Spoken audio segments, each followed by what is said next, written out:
Music by DJ विकास सीतामढ़ी। रंग खिड़की से डाला देवरा पेटे पाहो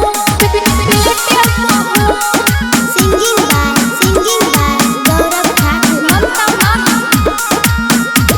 गालों ने रंगे पलिया नहीं रंगे पलिया ओठे रही गेला उजरे तोहर चलिया पेटीकोट। गालों ने रंगे पलिया नहीं रंगे पलिया ओठे रही गेला उजरे तोहर चलिया पेटीकोट। मौका फेल कोई तू नी मन देते पाहे मौका फेल कोई तू नी मन देते पाहे।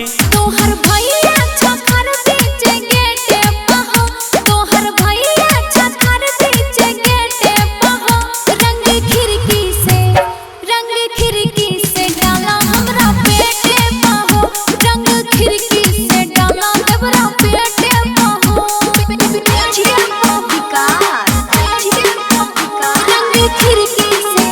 रंग खिड़की से डाला देवरा पेटे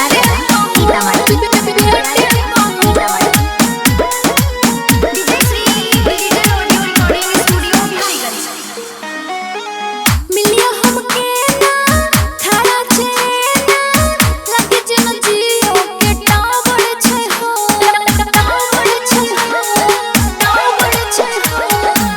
फोन खिललिया देखियो न बोलिया पीछे करी में कितना पावर छे हो।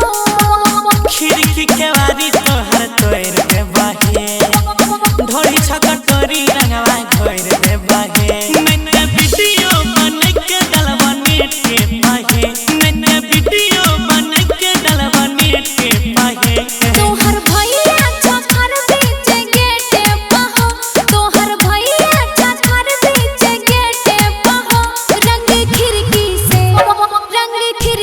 से डाला हमरा पेटे पाहो रंग खिड़की से डाला देवरा पेटे पाहो। रंग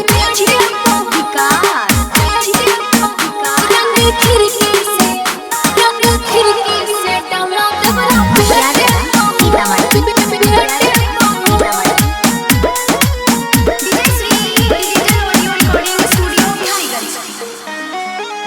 दोनों हाथ धारा मेरी नगारा डाला पिचकारी सब कुछ पूछ हो डाला पिचकारी सब कुछ पूछ हो।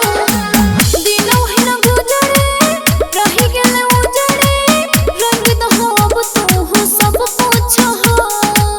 गौरव अजया गुड्डू सन्नी कहे मल्लिक राकेश मधुबनी कहे उत्तर रही गेले खाली रंग फेटे पाहे उत्तर रही गेले खाली रंग फेटे पाहे।